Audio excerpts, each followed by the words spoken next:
All right, today we're going to be talking about the Maya, Aztec, and Inca civilizations.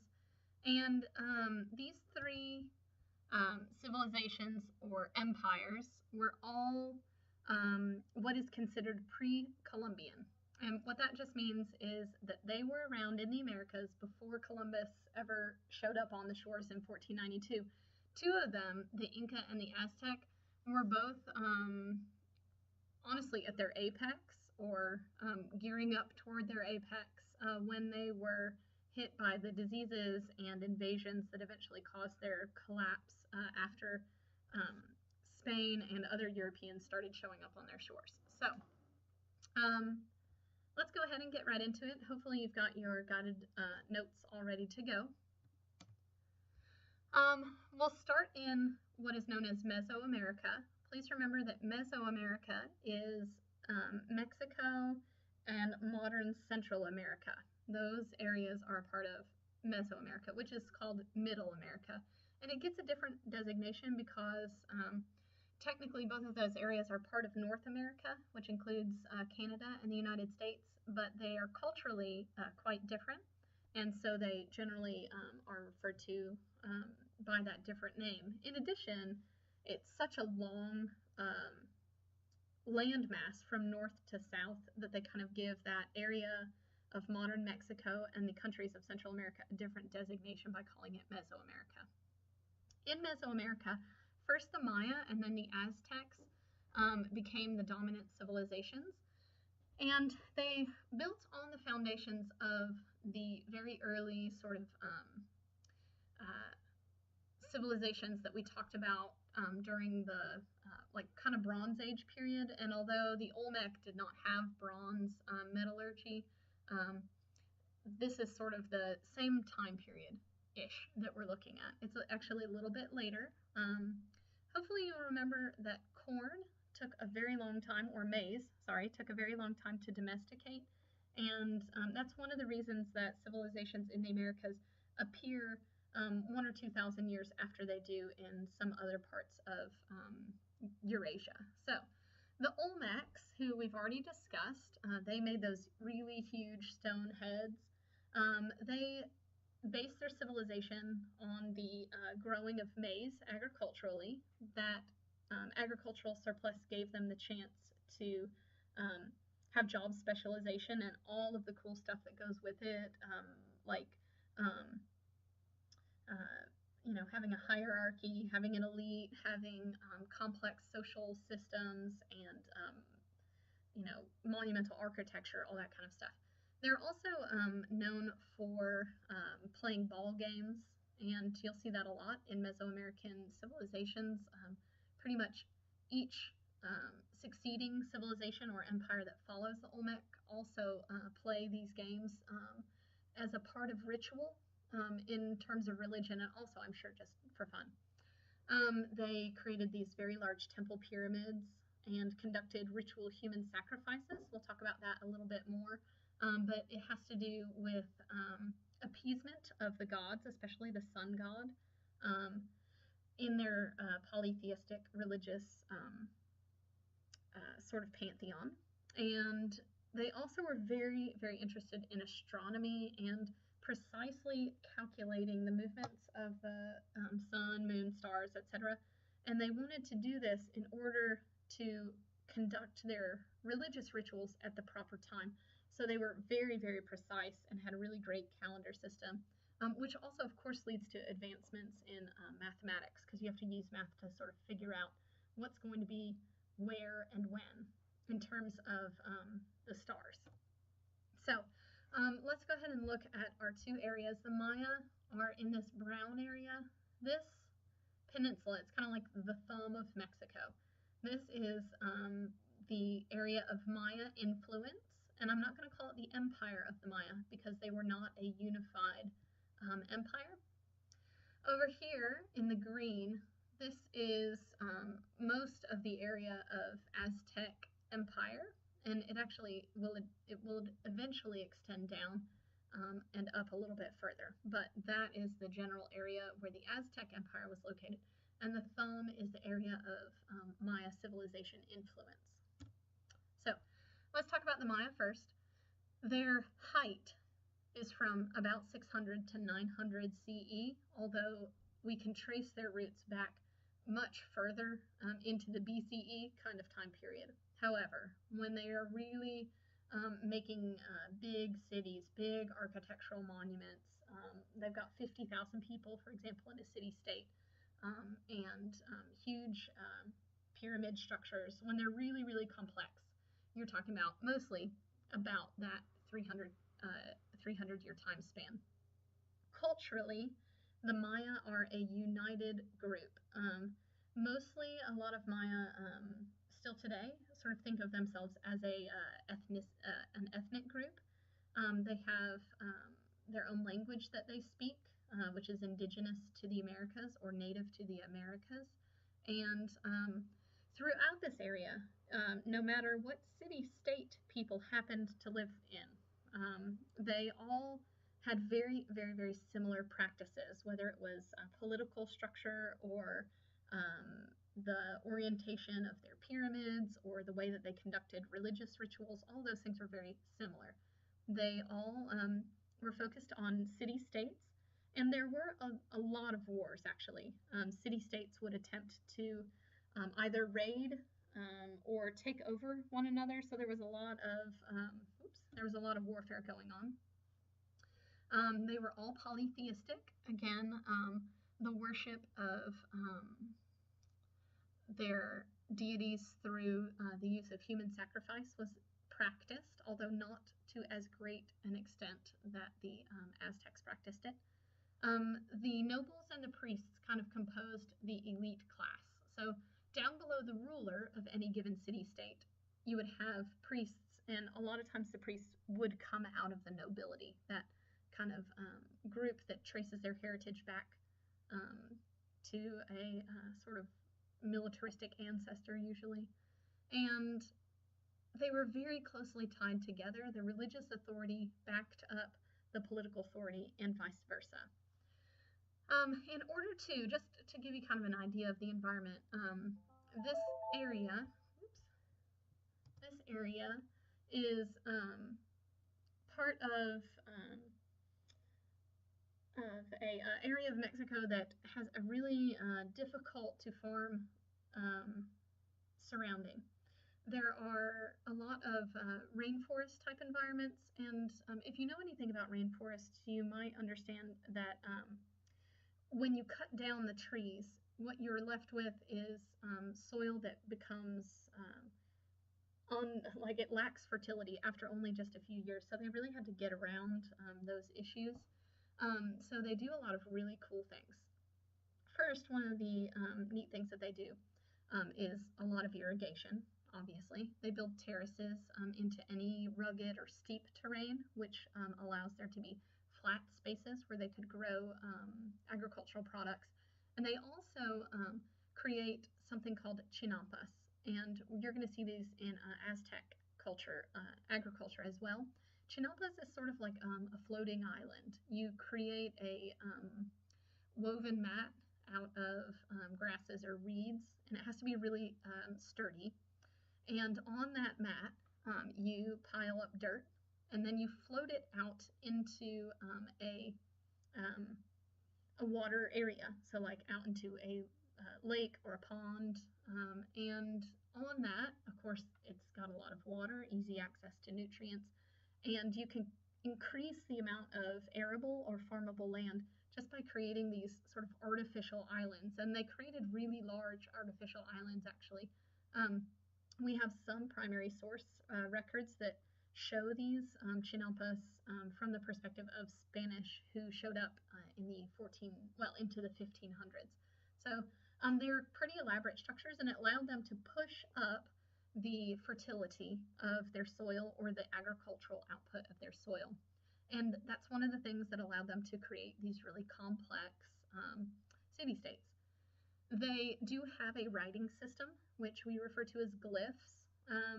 They are pictorial symbols, and they did come up with the concept of the zero, which, as we learned before, is an invention from India that spread to Europe via the Arabs and the House of Wisdom.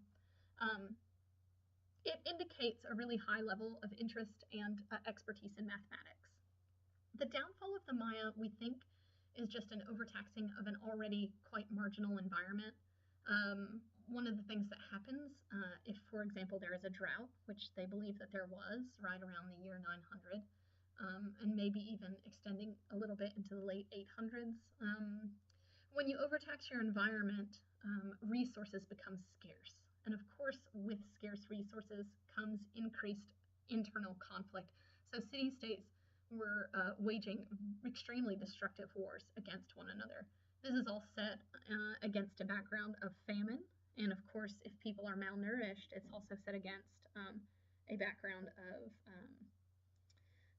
death through disease and starvation. So it was not a good ending for the Maya. Now, as a people group, the Maya still exist. However, after about 900, we cease to see the very complex and elaborate city-states that we saw in the height of the Maya classical period.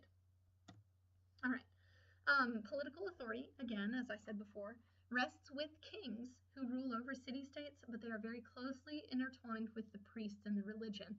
The idea is that bloodletting rituals, which were both performed by the kings and also which were conducted by the priests on human sacrificial victims, that blood was sort of like an offering to the gods, and it was necessary in order to preserve the stability and the power of any given city-state. You can kind of think about a similarity, I guess, could be China's idea that the king holds the mandate of heaven and must properly perform the rituals for his ancestors in order to make sure or ensure the stability and continuation of the dynasty. It's that really same sort of political idea. So this is actually a picture of one of these bloodletting rituals. This is one done by royalty, and we're going to talk about it in class in a lot more detail. But very briefly, I wanted to point out a few characteristics. Up here you can see the writing, the glyph writing of the Maya. This is actually two panels of the same artwork. It was in the same area of a palace. This is the ruler of the city-state, and this is his wife. And she's actually pulling, you can see these little barbs here. She's pulling a rope with barbs attached to it through her tongue, and she's collecting in this basin her blood as an offering for the gods. And through that experience of pain on this right side of the panel, she's able to have a vision and have a sort of intense connection to the gods.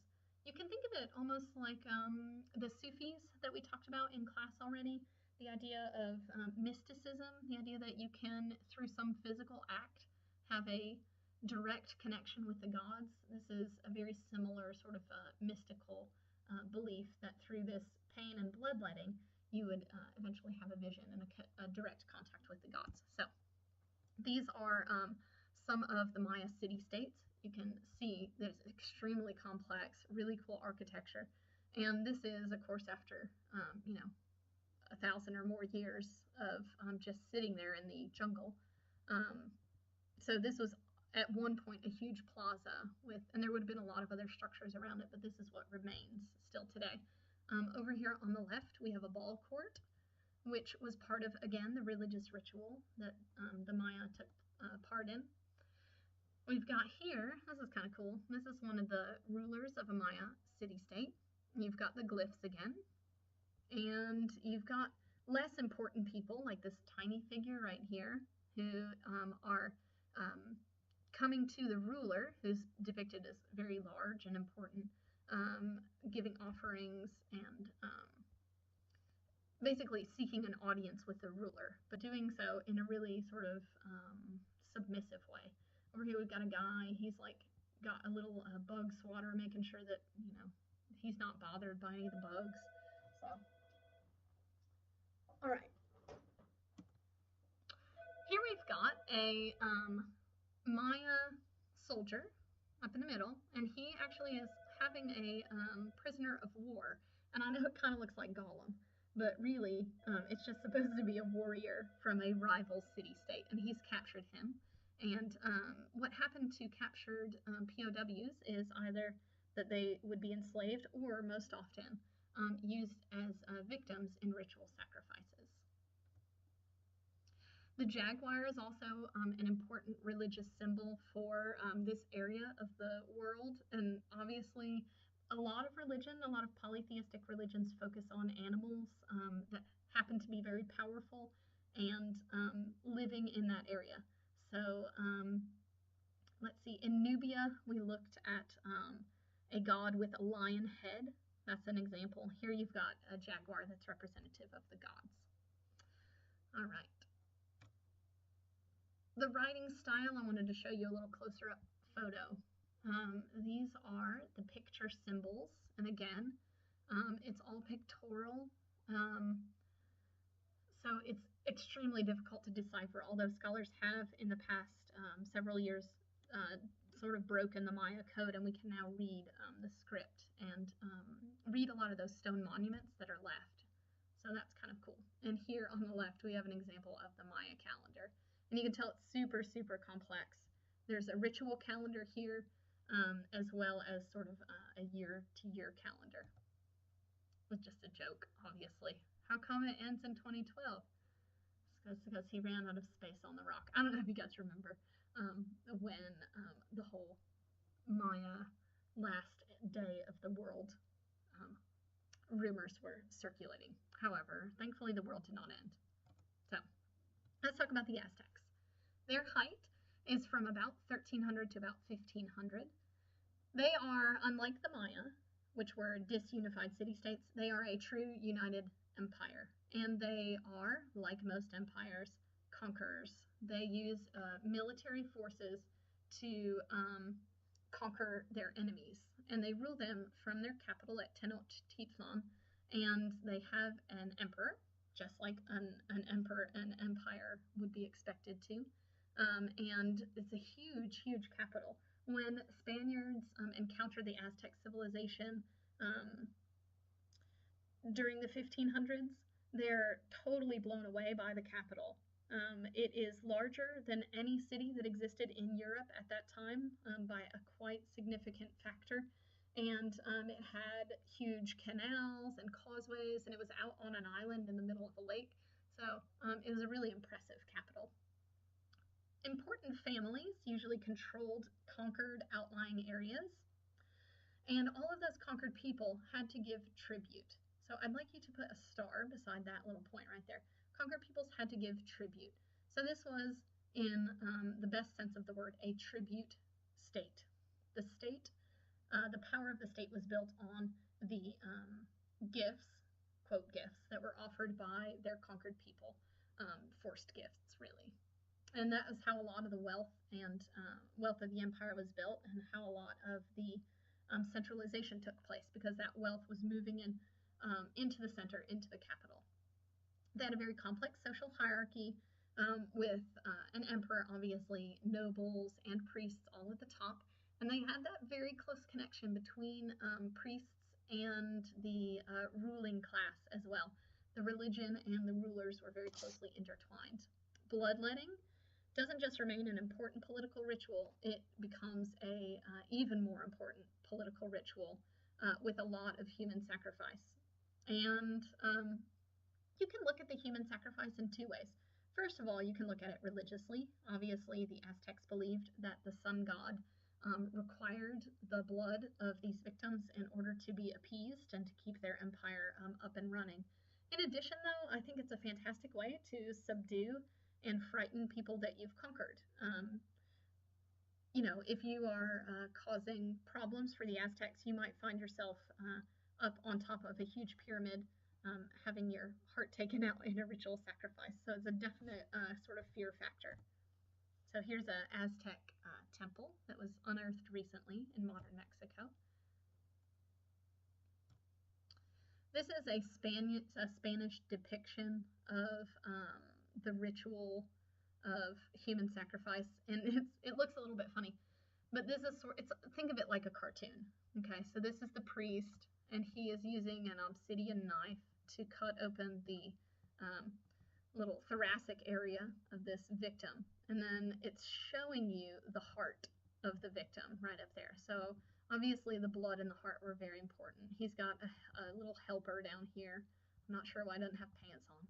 And then there's a lot of blood sort of dripping down. The Spaniards were really quite shocked by this ritual, but to most of Mesoamerica, it was a very long-standing ritual. So many cultures had practiced human sacrifice, perhaps not on the scale that the Aztecs did, but for similar reasons, for similar religious reasons. So it didn't seem strange at the time.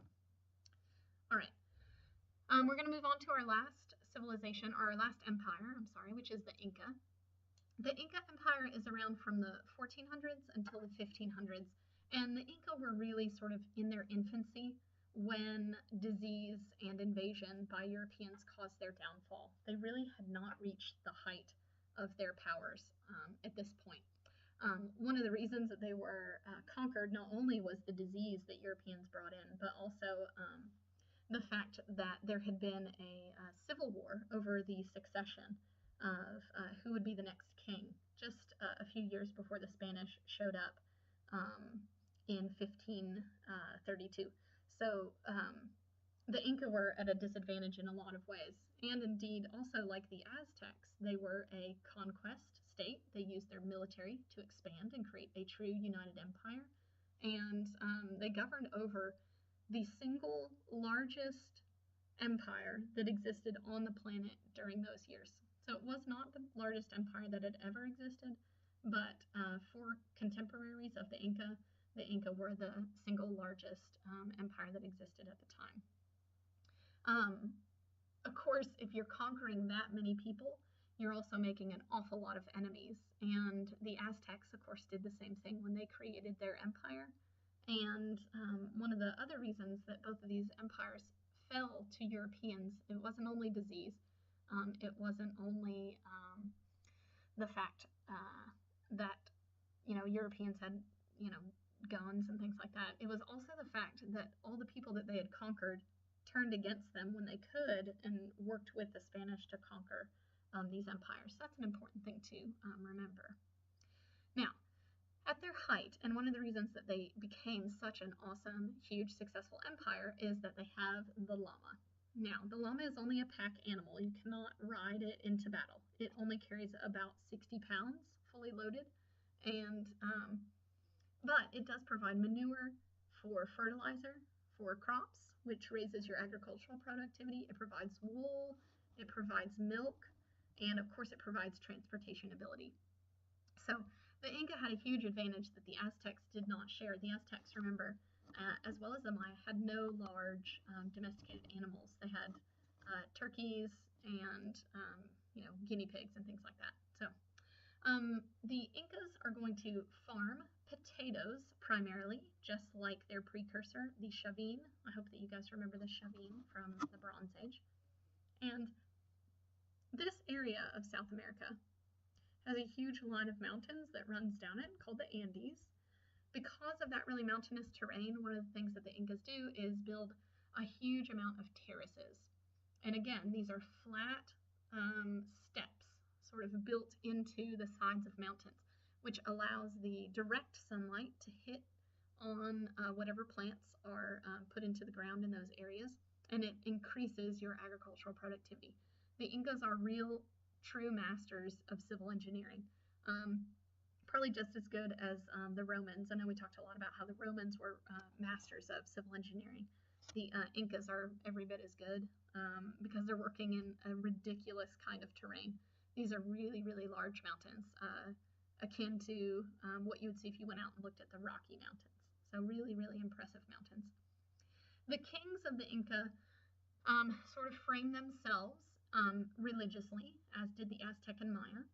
But the Inca are, I think, even better at doing so. They view themselves as sort of the intermediary between heaven and earth, the connection between the gods and humans. And the aristocracy of the Inca live really fantastic lives. They have something that might be familiar to you all, which are ear spools. These are golden ear spools from the Inca, and that was like a sign of elite status for them. And a lot of times what they tried to do, very cleverly, is integrate elite people that they had conquered back into the empire's elite. This sort of decreased the amount of friction in society and kept at least the elites happy to some extent. All right, the capital city of the Incas was Cusco. They built over 16,000 miles of roads through their ridiculous mountainous terrain, which connected and pulled their empire together. It helped increase centralization. Again, they had elite families or royal family members help to rule the outlying areas, again, increasing centralization. And just like the Aztecs, I'd like you to star this again, it is a tribute state. The money goes into Cusco, the capital.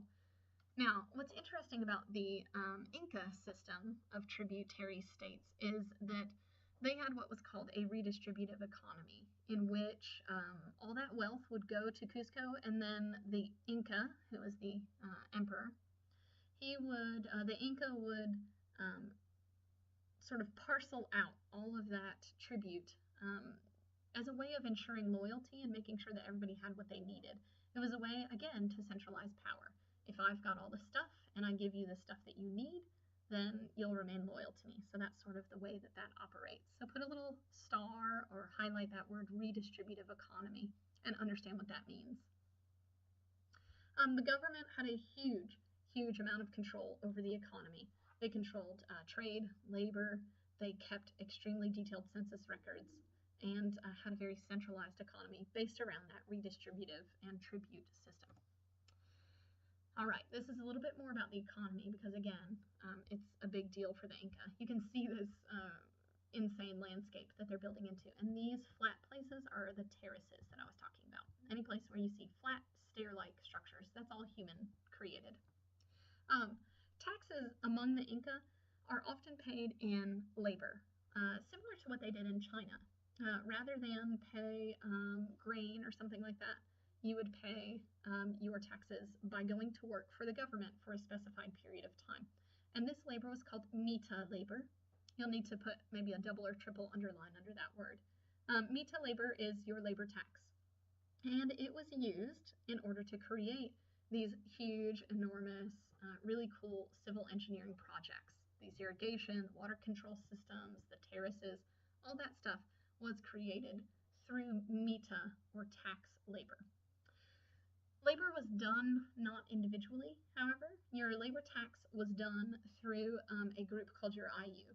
And this was, the IU just refers to the extended family. So say your kin group would be taxed, and you would have to send a certain number of people for a certain number of weeks to wherever the capital of the Inca decided to send you.